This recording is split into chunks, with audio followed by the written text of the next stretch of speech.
하나님의 말씀입니다.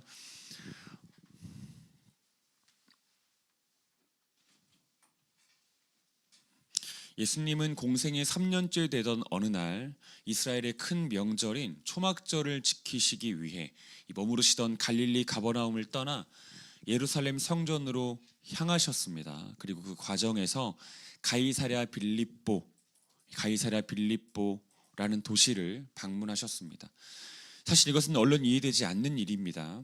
왜냐하면 이 가이사랴 빌립보는 가버나움 북쪽에 위치한 도시로서 이 가버나움 남쪽에 위치한 예루살렘의 향함에 있어 굳이 방문할 필요가 없는 도시였기 때문이었습니다.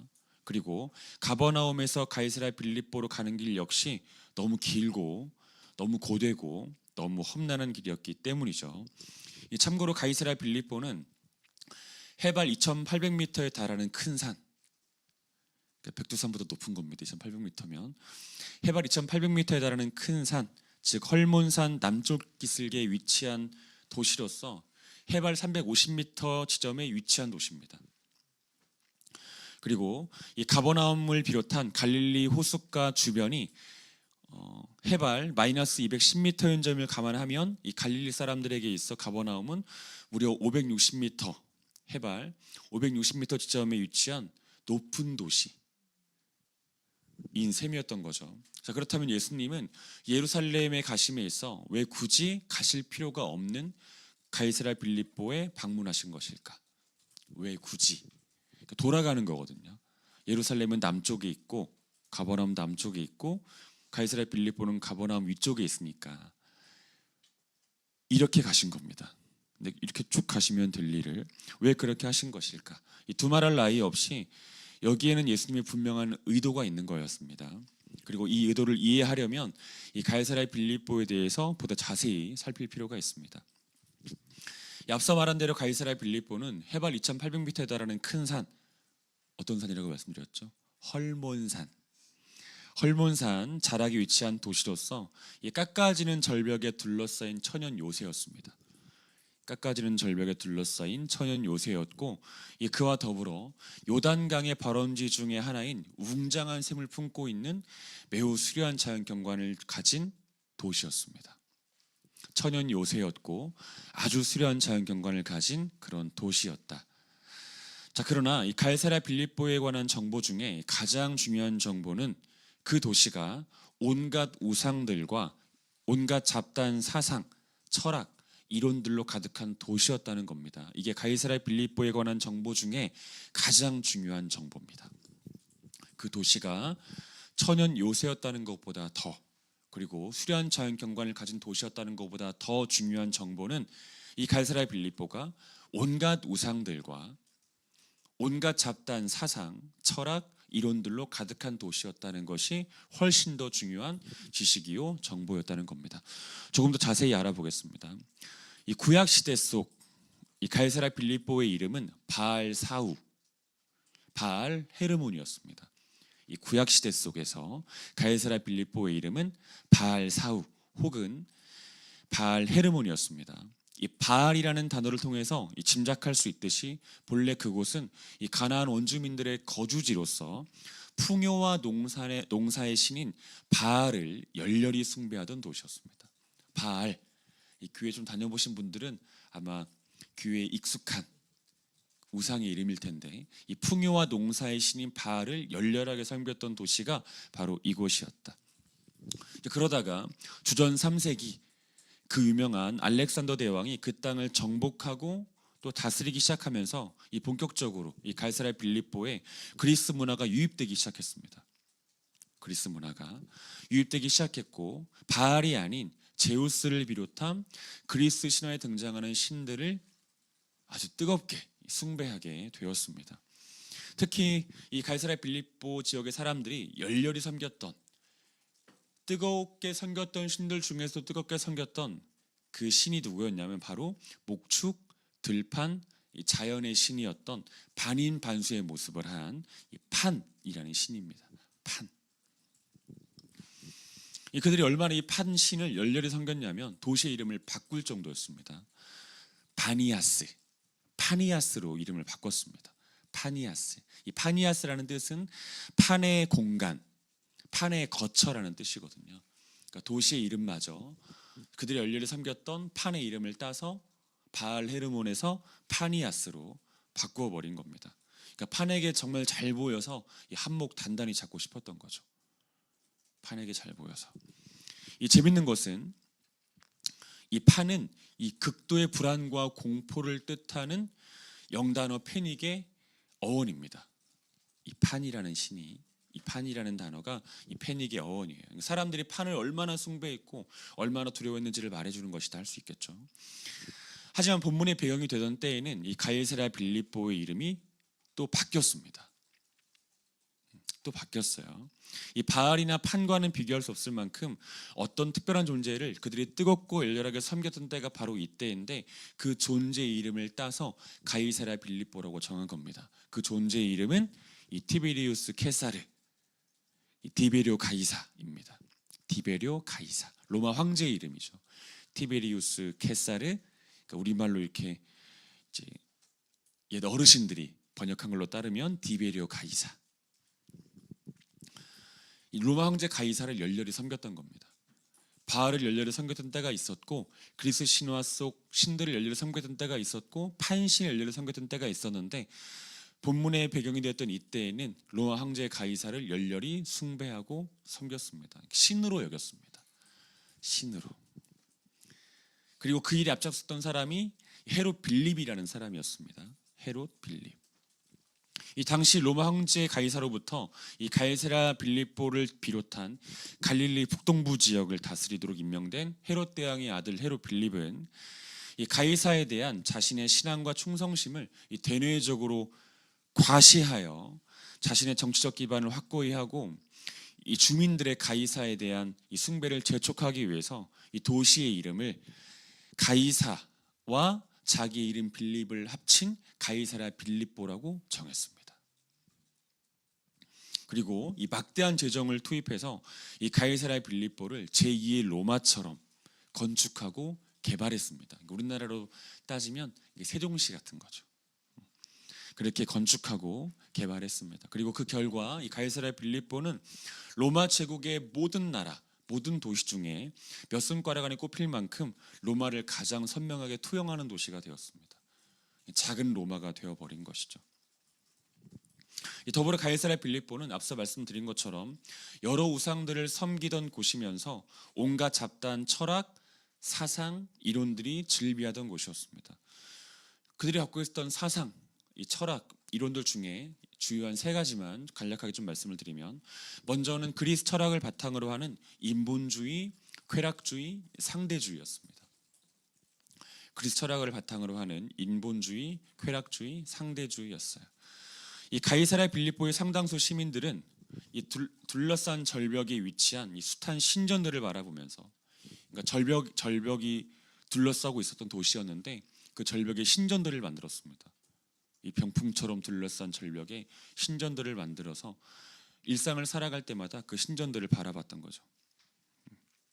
그리고 그 즐비한 신전들을 바라보면서 자신의 지금 형편에 맞고 지금 처지에 맞는 그 신들을 선택했습니다. 그날 믿을 신, 지금 믿을 신, 이런 신들을 선택한 거죠. 그러니까 자기의 유익을 따라서 신들을 선택할 수 있다라고 본 겁니다. 절대적 신은 없다. 한 신을 내가 선택할 수 있다. 나의 형편과 처지에 따라서. 그리고 그 신을 통해서 나의 육신의 만족을 누리면 될 일이다 라고 생각했던 겁니다. 두 번째, 그들에게 있었던 이 잡다한 사상 중에 하나는 로마의 황제를 신의 아들이요 신으로 떠받드는 황제 숭배 사상이었습니다. 로마 황제를 신의 아들이요 신으로 떠받드는 황제 숭배 사상. 가이사랴 빌립보 지역의 사람들은 정치 권력과 돈의 힘을 추구했습니다.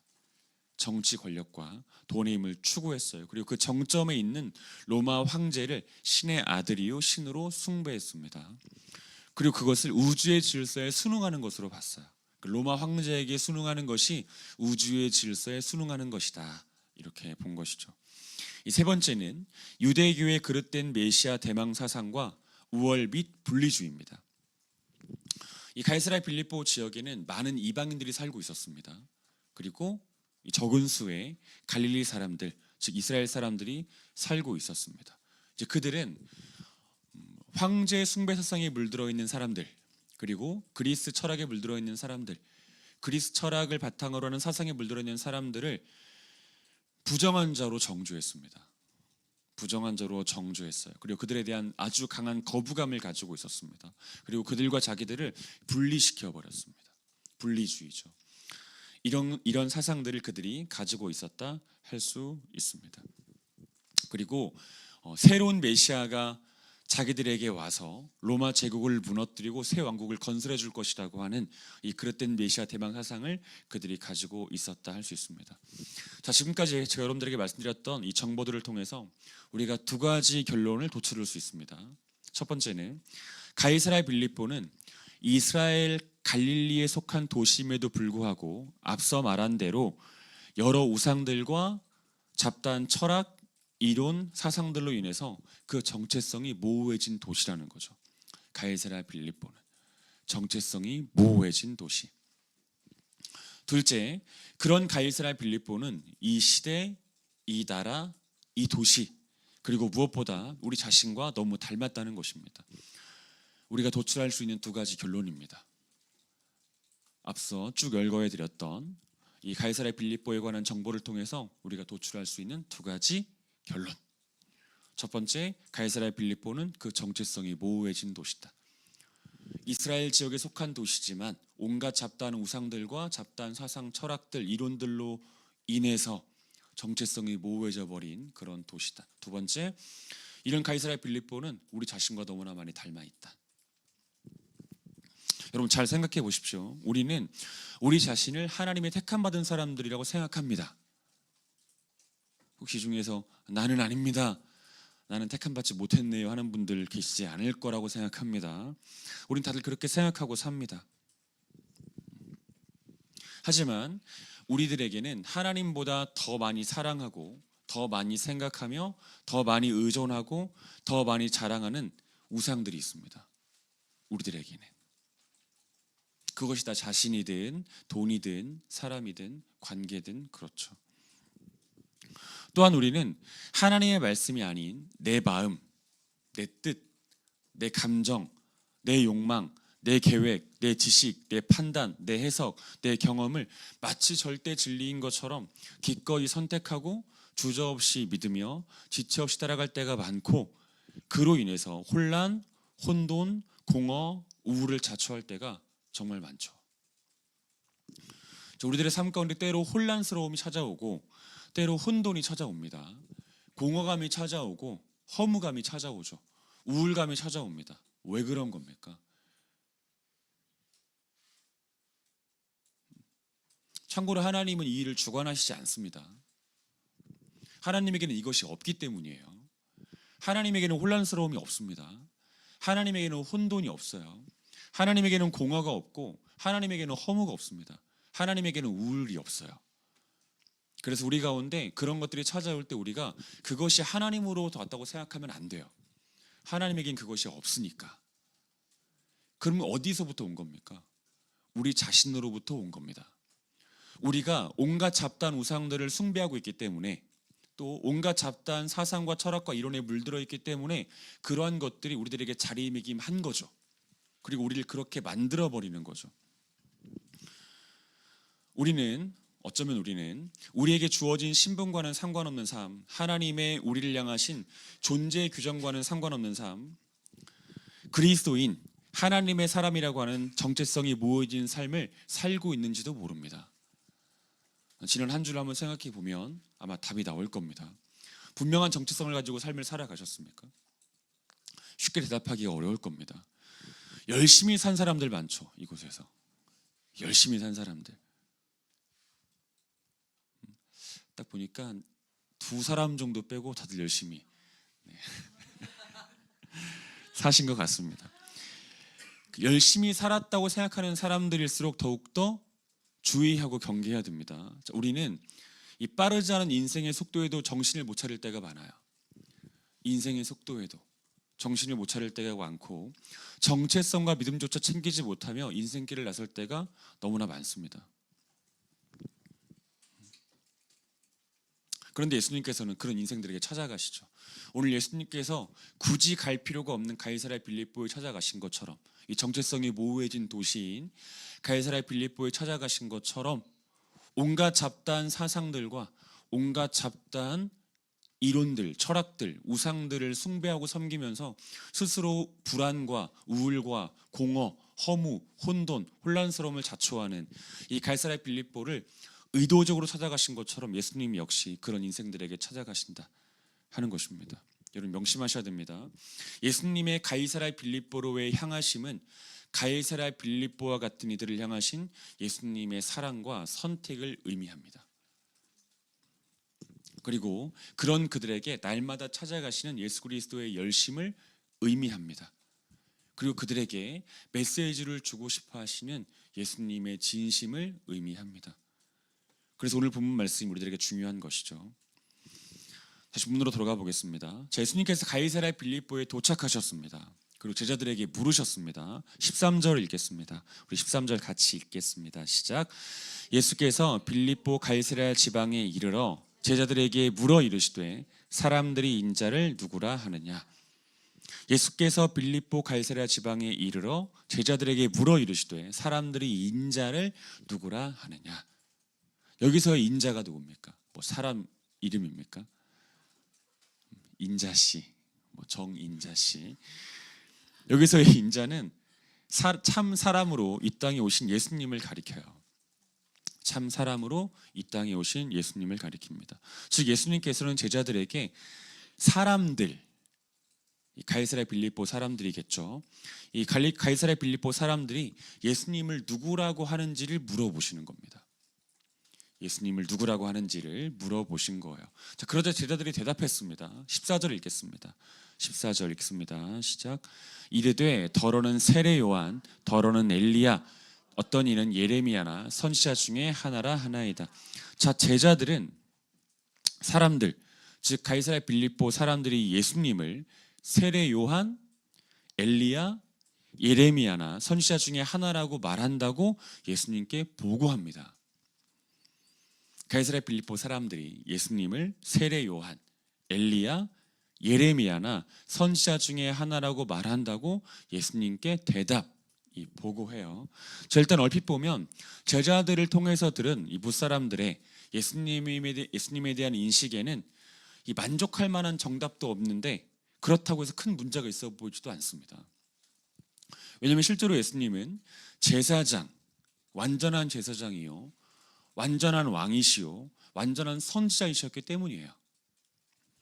또 공생의 기간 내내 선지자들의 중요한 사명이라고 할 수 있는 하나님의 말씀 가르치시는 일, 전파하신 일을 멈추신 일이 없기 때문입니다. 제가 설교를 시작하면서 오늘 본문이 예수님의 공생의 몇 년차 일어난 사건이라고 말씀드렸죠.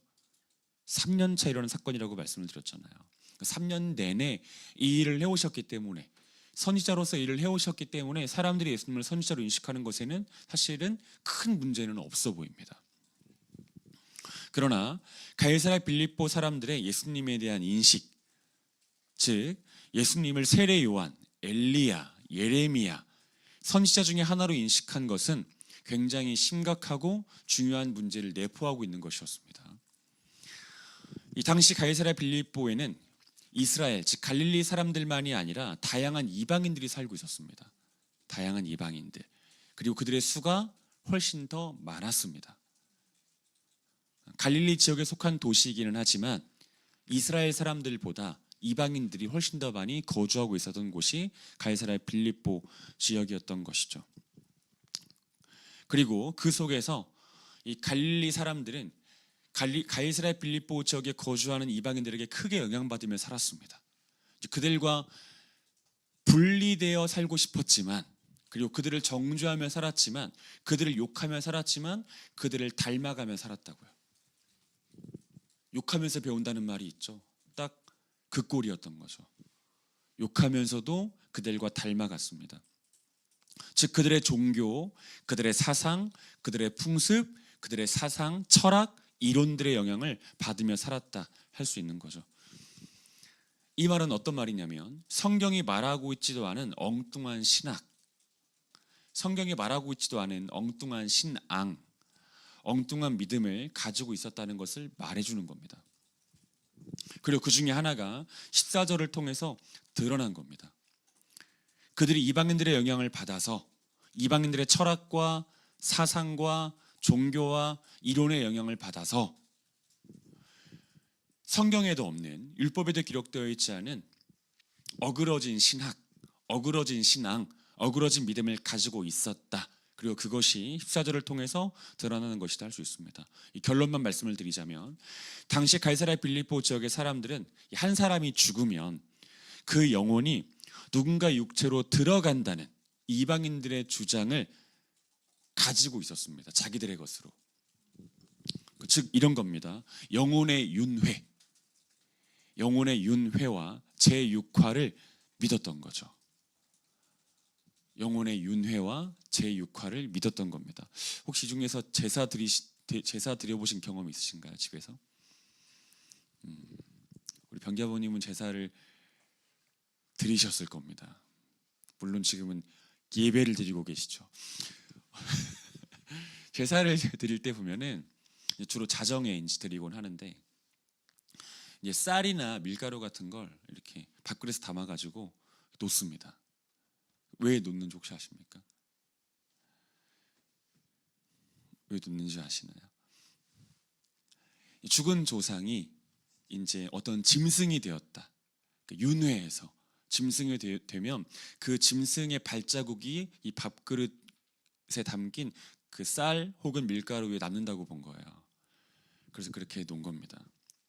영혼의 윤회, 제6화, 이것을 갈릴리 지역에, 가이사랴 빌립보 지역에 살았던 갈릴리 사람들, 이스라엘 사람들이 믿고 있었습니다.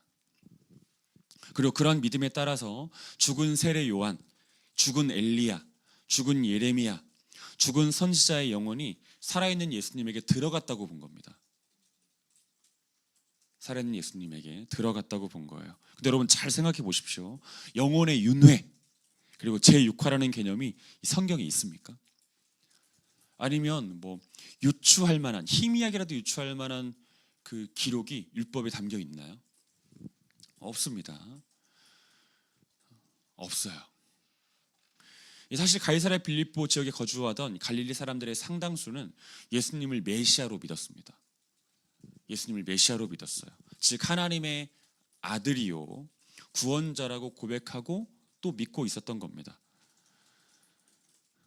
하지만 제자들의 보고 속에 이 갈릴리 지역 사람들, 가이사랴 빌립보 지역에 살아가는 이 갈릴리 지역 사람들, 이 사람들이 예수님을 믿고 있습니다라고 하는 보고는 없습니다.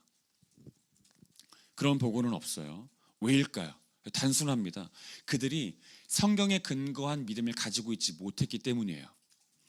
성경에 근거한 믿음을 가지고 있지 못하고 이방 종교에 물든 믿음을 가지고 있었기 때문에, 그리고 그 믿음으로 예수 그리스도를 바라보는 사람들이었기 때문에 그들이 믿음을 가진 사람들이라고 제자들은 예수님께 보고하지 않은 겁니다. 사랑하는 여러분, 교회를 아무리 오랫동안 다녔다고 하더라도, 또 길고 긴 신앙 연수를 가졌다고 하더라도, 저 같은 경우에는 모태신앙이거든요. 엄마 뱃속에서부터 교회를 다닌 사람, 올해로 저는 교회 다닌 지가 46년 됐습니다. 얼마나 그 장구한 역사를 가졌습니까? 길고 긴 신앙 연수를 가졌다고 하더라도, 또 어떤 직분을 가졌다고 하더라도, 저 같은 목사, 그런 직분을 가졌다고 하더라도 성경에 근거하지 않은 신학, 성경에 근거하지 않은 신앙, 성경에 근거하지 않은 믿음을 가진 이에 대해서 그가 비록 자기의 입술로 저는 예수 그리스도를 구주로 믿습니다라고 고백한다고 해서 하나님께서 너는 나를 믿는 자다 라고 인정해 주시는 것은 아니라는 그 점을 명심하셔야 돼요. 교회를 오랫동안 다녀도 그가 가진 신학이, 신앙이, 믿음이 성경에 근거하지 않은 것이라면 하나님께서 그를 믿음 있는 사람으로 인정하시지 않습니다. 참고로 말씀드리면 모든 사람들은 신학을 가지고 있습니다. 모든 사람들은 신학이라고 하는 건 하나님에 대한 이해거든요. 하나님에 대한 이해. 모든 사람들은 다 신학을 가지고 있는, 엄밀히 말하면 신학자들이에요.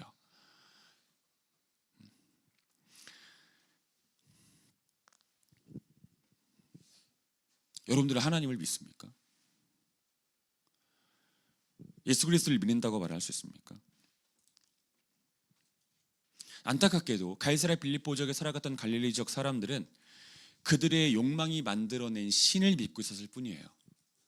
그들의 욕망이 만들어낸 신, 세상과 이방 종교의 가르침이 만들어낸 허구의 신을 그냥 믿고 있었을 뿐입니다. 입술로는 예수님을 믿는다라고 할 수 있었겠지만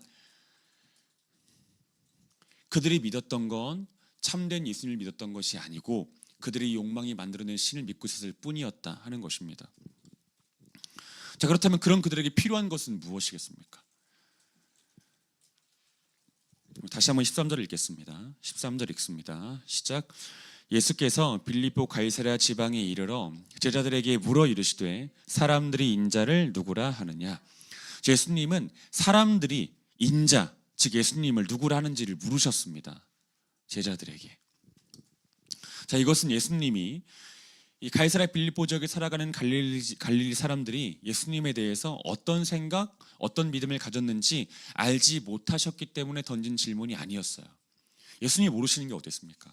예수님은 다 아시지. 전지하신 하나님이신데 모르셔서 던진 질문이 아니었습니다. 그렇다면 왜 질문을 던지신 겁니까? 이미 아시는 것을.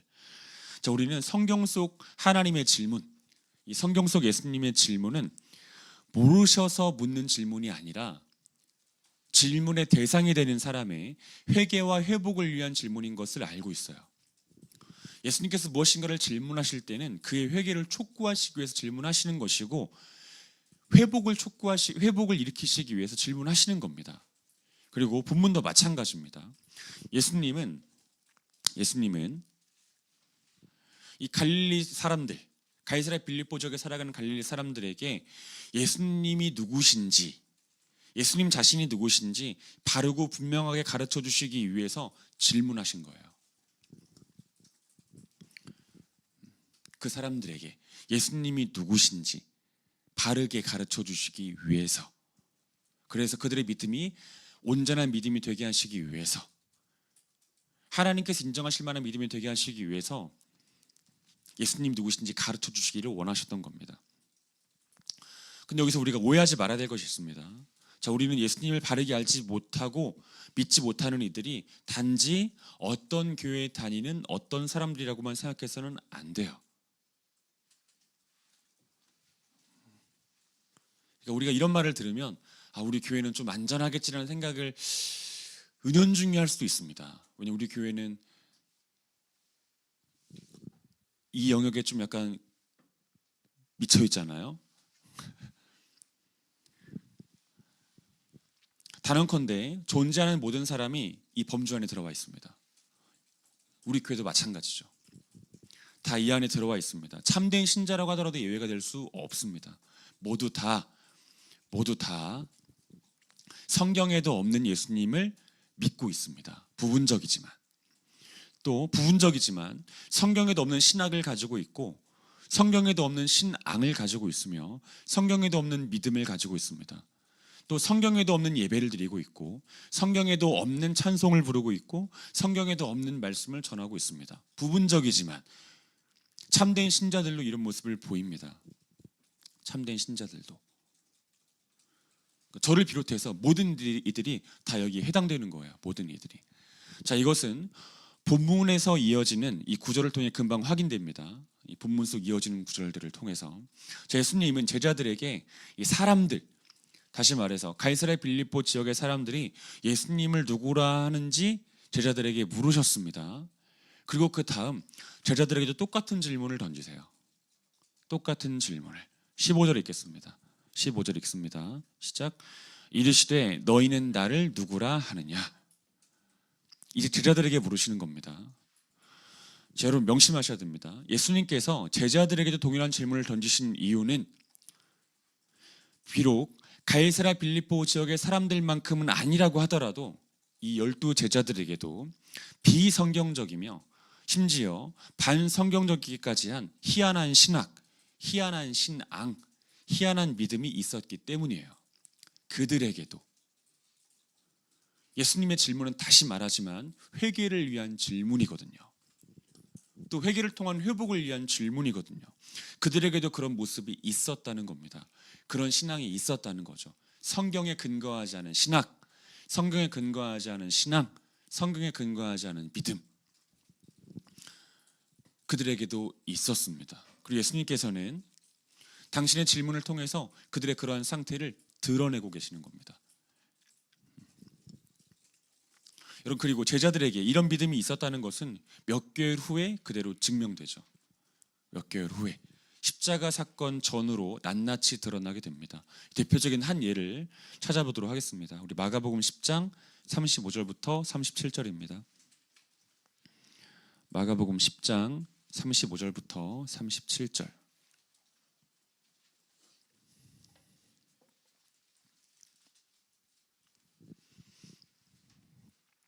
같이 읽겠습니다. 시작. 세베대 아들 야고보와 요한이 주께 나와 여짜오되 선생님이여 무엇이든지 우리가 구하는 바를 우리에게 하여 주시기를 원하옵나이다. 이르시되 너희에게 무엇을 하여 주기를 원하느냐 여짜오되 주의 영광 중에서 우리를 하나는 주의 우편에 하나는 좌편에 앉게 하여 주옵소서. 예수님의 제자들 중에서 세 손가락 안에 드는 제자들이 있었습니다. 누구랑 누굽니까? 베드로, 야고보, 요한이죠. 예수님께서 어디를 가시든 항상 데리고 다니셨던 제자이고 가르쳐 주셨던 그 가르침의 양도 압도적으로 많았습니다. 이 세 제자는 그러니까 누구보다 예수님에 대해서 바르게 알아야 되는 사람들이었던 것이죠. 예수님에 대한 신학이 또 신앙이 믿음이 철저히 성경적이어야만 했던 사람들이 바로 이 사람들이었습니다. 그런데 그들 중에 이 야고보와 요한이 예수님께 말합니다. 뭐라고 말하죠? 주의 영광 중에서 우리를 하나는 주의 우편에 하나는 좌편에 앉게 하여 주옵소서라고 말합니다. 이 말은 무슨 말이냐면 이 야고보와 요한에게 이런 신학이 있었던 겁니다. 이런 믿음이 있었던 거예요. 가이사랴 빌립보 지역에 살아갔던 갈릴리 사람들처럼 예수님께서 로마 제국을 전복시키시고 새로운 왕국을, 눈에 보이는 왕국을 건설하실 것이다. 그리고 그 나라가 건설되면 우리들은 마땅히 그 왕국의 수뇌부를 차지하게 될 것이다. 가장 높은 자리를 차지하게 될 것이다라고 하는 이 성경에도 없는 신학과 성경에도 없는 신앙과 성경에도 없는 신앙이 이들에게 있었던 겁니다. 비록 그들이 영혼의 윤회, 영혼의 제6화 이런 것은 믿지 않았지만 예수님을 싸구려 이방신처럼 생각하지도 않았지만 그들에게 그런 믿음이 있었다는 겁니다. 그들에게 그런 믿음이.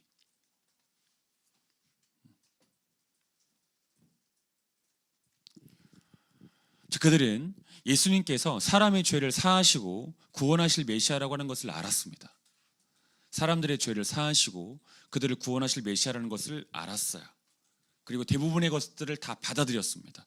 대부분의 것들을. 하지만 그들에게는 받아들이지 않았던 한 가지 진리가 있었고 그들이 만들어낸 한 가지 믿음이 있었습니다. 그들이 받아들이지 않았던 한 가지 진리가 있었고 그들이 만들어낸 한 가지 믿음이 있었어요. 그들이 받아들이지 않았던 한 가지 진리는 사람들의 죄사함과 구원을 위해서 예수님께서 체포당하시고 고난당하시고 죽임당하실 것이라는 사실이었죠. 그들이 받아들이지 않았던 진리입니다. 그들이 만들어낸 믿음은 뭐였죠? 다시 말하지만 예수님께서 로마 제국을 전복시키시고 눈에 보이는 새로운 왕국을 건설하실 것이다. 그리고 그 국가 건설되면 자기들이 한 자리씩 차지할 수 있을 것이다. 이것이 그들이 만들어낸 믿음이었습니다. 성경에 없는 믿음이죠. 예수님께서 당신의 질문을 통해서 그들의 상태를 드러내신다 할 수 있습니다. 비단 예수님의 제자들뿐만이 아닙니다. 여러분 신약에 등장하는 모든 사람들 중에서 이 담대함의 대명사와 같은 사람이 있습니다. 담대함의 대명사와 같은 사람, 이 열정의 대명사와 같은 사람 혹시 누군지 아십니까? 세례 요한이죠. 세례 요한. 근데 세례 요한에게도 성경에 없는 믿음이 성경을 근거하지 않은 신학과 신앙이 있었습니다. 그에게도 우리 마태복음 11장 2, 3절 보겠습니다. 마태복음 11장 2절과 3절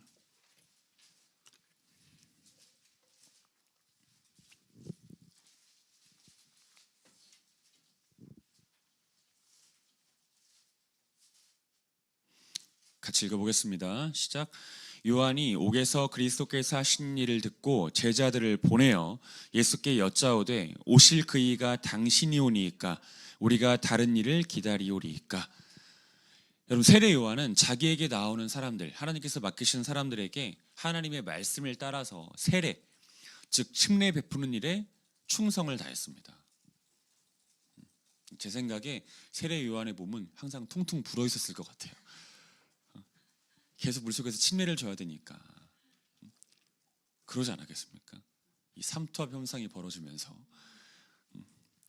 그는 때를 얻든지 얻지 못하든지 담대히 하나님의 말씀을 전하는 일에 매진했습니다. 성실한 사람이었습니다. 특히 그는 요한복음 1장 29절에 기록된 것처럼 예수님께서 세상 죄를 지고 가신 하나님의 어린 양이신 것을 알았고 그 예수님을 사람들에게 담대함으로 선포했습니다. 매일의 삶 속에서 단 하루도 거르지 않고. 그런데 그런 그가 이 갈릴리 북쪽을 제외한 갈릴리 나머지 지역을 다스렸던 헤롯 안디바를 책망했습니다. 헤롯 빌립과 형제입니다. 한 아버지를 둔 헤롯 왕이라고 하는 한 아버지를 둔 형제 헤롯 빌립과 헤롯 안디바인데 갈릴리 지역을 나누어서 다스렸단 말이에요. 근데 세례 요한이 활동했던 지역은 헤롯 안디바가 다스렸던 지역이었습니다. 근데 그의 죄를 책망했어요. 그의 죄를. 그래서 어떻게 됩니까? 감옥에 갇히게 됩니다. 감옥에. 사실 감옥에 갇힌 지 얼마 되지 않았을 때는 이 별 문제가 없었어요. 그런데 감옥에 갇힌 시간이 점점 길어지자 그에게도 의외의 면모가 발견되기 시작합니다. 자, 그는 이 머지않은 시간에 예수님께서 아주 강력한 힘과 세력으로 손에 키를 들고 자기의 타작마당을 정하게 하사 알곡은 모아서 곳간에 들이시고 쭉정이는 꺼지지 않는 불에 태우실 것이라고 생각했습니다. 머지않은 시간에 예수님께서 이 일을 하실 거라고 봤어요. 그러니까 자기를 감옥에 가둔 사람들 그렇게 처리하실 거라고 본 거죠. 그리고 거기에 더해 많은 해석자들은 이 세례 요한에게는 예수님께서 자신을 감옥에서 꺼내주실 것이라고 하는 믿음이 있었다고 봅니다. 그런 믿음이 있었을 거라고 봐요. 그런데 예수님의 모습을 보니까 이 감옥 속에서 예수님에 관한 이야기를 들어보니까 예수님이 전혀 그럴 마음이 없어 보이시는 겁니다. 알곡을 모아 곳간에 들이시고 쭉정이는 거두어서 불에 태우실 것이라고 하는 징조가 안 보이는 거예요. 자기를 감옥에서 꺼내줄 거라고 하는 징조가 보이지 않는 겁니다. 그때 예수님은 뭐 하고 계셨습니까? 그냥 병 고치고 계셨습니다. 그리고 귀신들 쫓아주고 계셨고 사람들에게 말씀 전하고 계셨습니다. 그 일에 진력을 다하고 계셨습니다. 마치 세례 요한은 모르는 사람인 것처럼, 세례 요한을 알지 못하는 사람인 것처럼 그렇게 하셨던 거죠. 그리고 그 속에서 세례 요한은 전에 없던 괴로움, 전에 없던 불안함, 전에 없던 우울함을 겪게 되었고 또한 표현한 것이다. 물론 이것만 있는 것은 아니지만 이런 면도 분명히 있었다는 겁니다. 이 성경에 근거한 겁니까? 자, 여러분들이 감옥에 갇혔다고 합시다. 갇힐 일이 없죠. 근데 또 몰라요. 감옥에 갇혔다고 쳐요. 감옥에 갇혔습니다. 자, 예수님께서 여러분들을 꺼내 주시겠습니까? 자, 반드시 꺼내 주실 것이다. 이런 믿음이 여러분들에게 있나요? 그 근거는 어디 있습니까? 성경에 있습니까? 여러분들이 감옥에 갇히면 반드시 여러분들을 꺼내 주실 거라고 하는 믿음이 성경 어디에 있냐고요. 근데 많은 신자들이 그런 믿음을 가지고 있습니다. 자, 여러분들이 아픕니다. 예를 들어 아주 심각한 병을 얘기해야 되겠구만. 아파요. 자, 뭘 해야 되지? 그래요. 비염이라고 합시다. 자, 비염. 저도 비염 환자이기 때문에 비염. 근데 우리가 이런 믿음을 갖습니다. 하나님께서 반드시 내 비염을 고쳐주실 것이다. 자, 여러분들 무척 가난합니다. 보니까 딱 가난해 보이는 사람은 한 명 있는데 제가 찝지는 않겠습니다. 아주 생긴 것부터 가난하게 생긴 사람이 이 중에 있어요. 제가 나중에 예배 끝나고 귀에 속말로 속삭여 드리도록 하겠습니다. 바로 너라고. 근데 하나님께서 여러분들의 가난을 부유함으로 바꿔주실 것이라고 하는 믿음이 혹시 있습니까? 만약에 있다면 그 믿음은 어디서 온 겁니까? 성경에 써 있습니까? 성경에 써 있나요? 자, 우리는 그 일을 놓고 기도할 수 있습니다. 마땅히 우리가 감옥에 갇혔을 때 감옥에서 벗어나게 해달라고 기도할 수 있고, 병이 들었을 때 이 병에서 낫게 해달라고 기도할 수 있습니다. 그리고 우리들의 형편과 처지가 어려울 때 이 형편과 처지에서 벗어날 수 있도록 해달라고 기도할 수 있습니다. 기도할 수 있습니다. 하지만 그것이 여러분들의 신학이 되어서는 안 돼요. 그것이 여러분들의 신앙이 되어서는 안 됩니다. 기도의 제목일 수는 있지만 그것이 여러분들의 믿음이 되어서는 안 돼요. 성경에 근거하지 않은 그 어떤 것도 여러분들의 신학으로, 신앙으로, 믿음으로 자리매김해서는 안 돼요. 이걸 구분할 줄 알아야 되는 겁니다. 이해되십니까? 무슨 말인지. 세례 요한에게도 이런 모습이 있었습니다. 성경에 근거하지 않은 신학, 신앙, 믿음이 세례 요한에게도 있었어요. 12 제자에게도 있었고 세례 요한에게도 있었습니다. 사랑하는 여러분, 이 땅에 존재하는 모든 사람들, 유사 그리스도인만이 아니라 참된 신자들도 비록 부분적이기는 하지만 성경에 없는 제 멋대로의 신학, 제 욕망대로의 신앙, 제 바램대로의 믿음을 가지고 있습니다. 우리 모두가 다 그 범주 안에 들어와 있습니다. 자, 그렇다면 어떻게 해야 됩니까?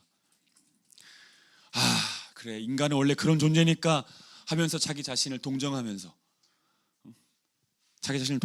그냥 넘어가면 됩니까? 인간은 그래, 목사님 말씀 들어보니까 인간은 그런 존재. 세례 요한도 그랬다는데, 12제도 그랬다는데 내가 그런 건 당연한 거지, 인간은 원래 그런 존재니까 하면서 자기 자신을 이렇게 껴안아주면서 그냥 동정하고 넘어가 주면 되는 일입니까? 아니면 인간은 원래 그런 존재고 그런 인간을 창조하신 분은 하나님이시니까 하나님이 그런 우리를 이해하실 거야 라고 말하면서 자신이 아담의 후예인 것을 마음껏 뽐내며 살 겁니까? 하나님 핑계대면서 대충 그렇게 얼버무리면서 뭉개면서 가면 되는 건가요? 하나님의 뜻이 그것이 아닙니다. 하나님의 뜻은 자명하죠. 하나님의 뜻은 죽는 날까지, 즉 그가 완전히 성화되는 그날까지 오직 성경을 통해서 예수 그리스도가 어떤 분인지를 바르게 배우는 겁니다. 이게 하나님의 뜻이에요. 그리고 그 성경을 기반으로 한 가르침과 배움을 통해 그 자신이 예수님에 대한 바른 신학, 바른 신앙, 바른 믿음을 갖기 위해 분투하는 겁니다. 이것이 하나님의 뜻이에요. 하나님의 뜻. 그리고 하나님께서는 그 뜻을 이루시기 위해서 우리들의 믿음과 신앙과 신학이 성경적이지 않다는 것을 예배 때마다 가르쳐 주시는 겁니다.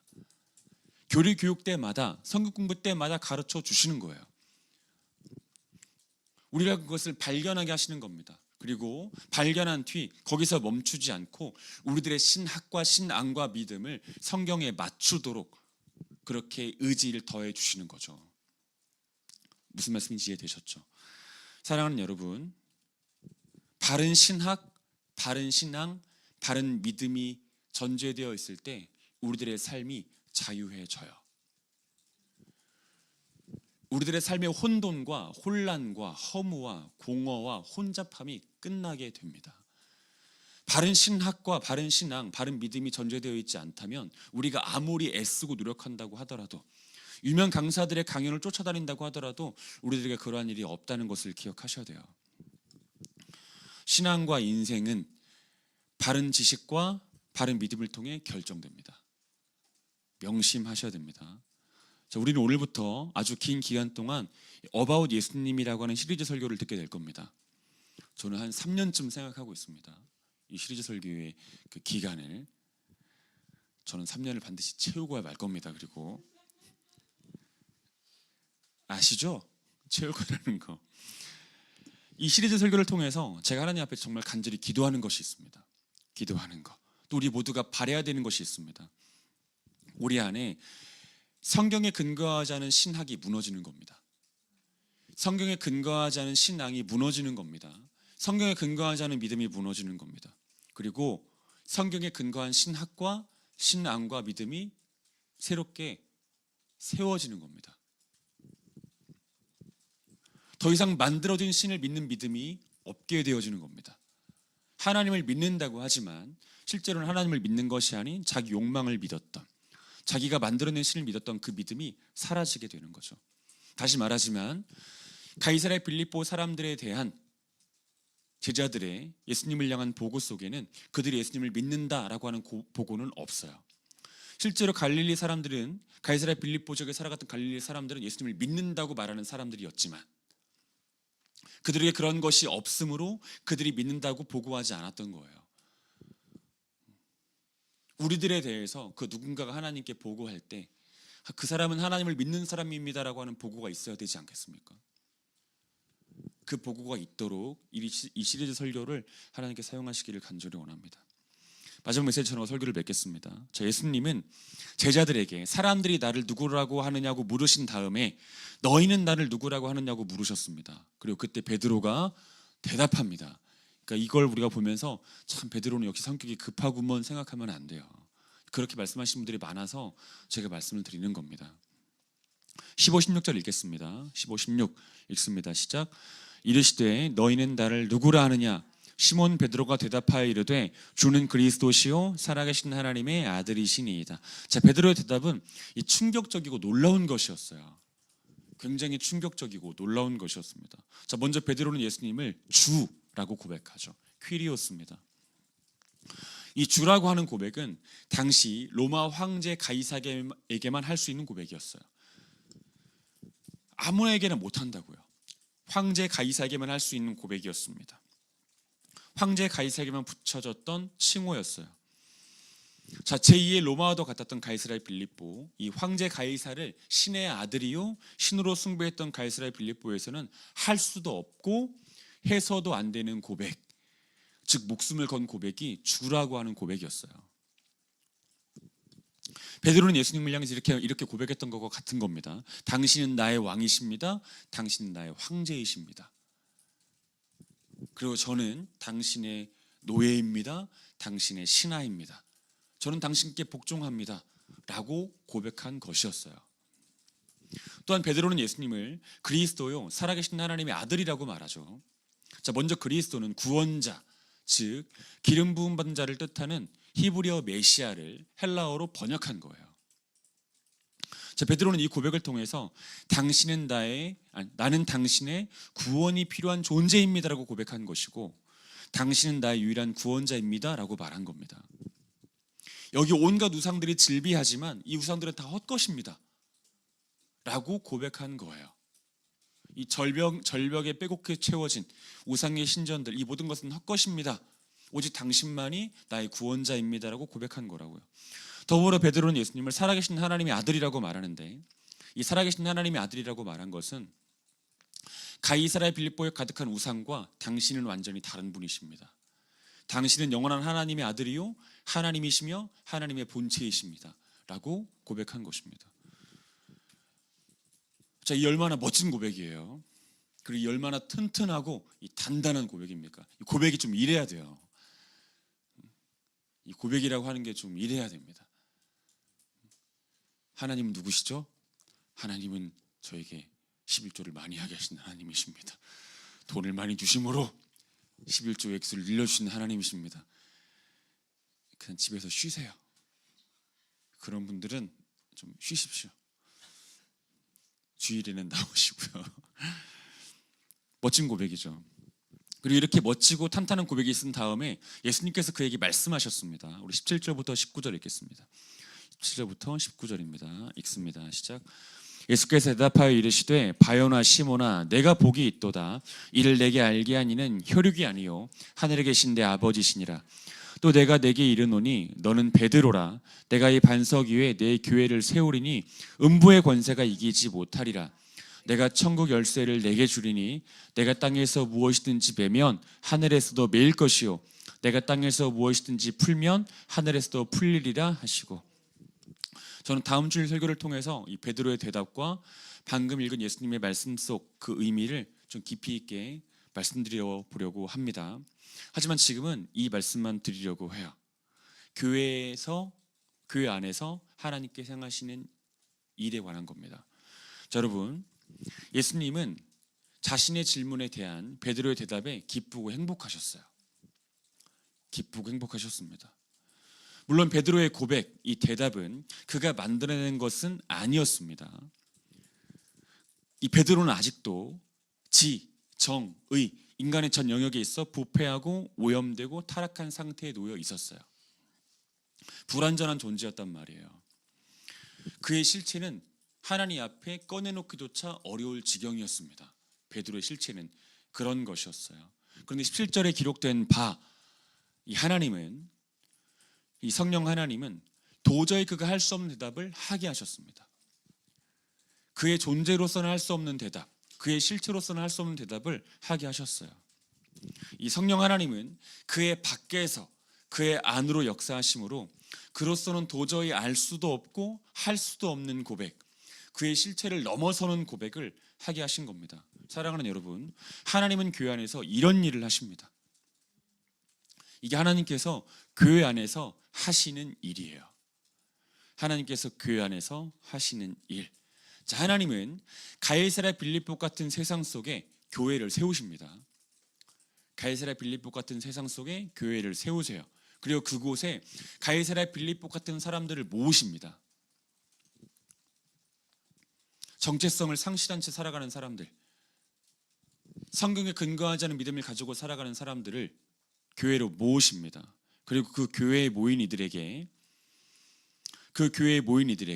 즉 자기의 욕망과 죄성에 따라, 또한 세상의 가르침과 사상에 따라 예수님에 대한 제멋대로의 신학, 제멋대로의 신앙, 제멋대로의 믿음을 예수님의 허락도 없이 생성해낸 이들에게, 이 칼빈의 말을 인용하자면 우상공장 같은 이들에게 너희는 예수 그리스도를 누구라고 하느냐고 질문하십니다. 그리고 그들의 신앙을 낱낱이 드러내시죠. 하나님이 교회 안에서 하시는 일이에요. 하시는 일. 질문하시고 드러내십니다. 말씀하시고 드러내십니다. 근데 거기서 끝이 아니죠. 하나님은 그들이 예수님의 질문에 바른 대답, 바른 고백을 할 수 있도록 도우십니다. 그들의 안과 밖에서 쉬지 않고 일하십니다. 사랑하는 더 바이블 교회 성도 여러분, 저는 오늘의 본문이 우리 교회의 풍경이 되리라고 믿어요.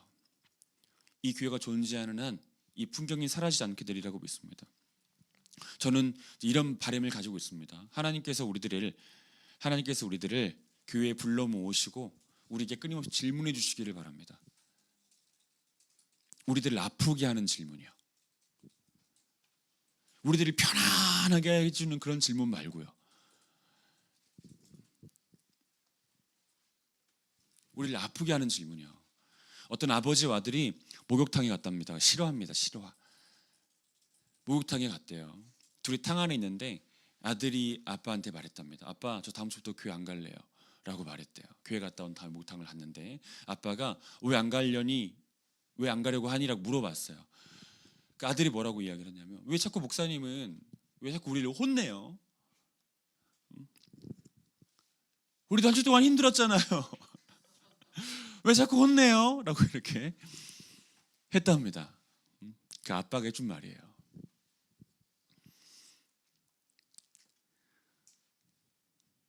잘 살았다면, 말씀 안에 살았다면 혼날 일이 없어요.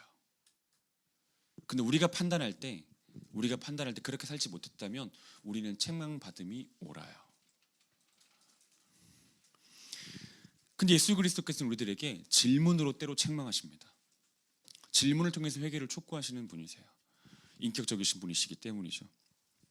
저는 바랍니다. 이 교회가 그런 교회 되기를 바랍니다. 예수님께서 질문하시고 우리들의 실체를 드러내시며 우리들의 그릇된 신앙을 예수 그리스도 질문을 통해서 확인하게 되어지고, 그리고 우리가 할 수 있는 대로 하나님께 기도하고 스스로 열심을 내므로 우리들의 신앙이 하나님의 말씀에 근거하는 쪽으로 갈 수 있도록 애쓰는 일들이 우리 교회 가운데 풍경이 되기를 간절히 소망합니다. 우리 교회가 바른 대답과 바른 고백이 있는 교회, 하나님께서 우리들의 실체를 넘어서는 고백을 할 수 있도록 이끄시는 교회, 우리들의 존재를 넘어서는 고백을 할 수 있도록 이끄시는 교회가 우리 교회 되기를 간절히 바랍니다. 이 시간 우리 같이 기도하겠습니다.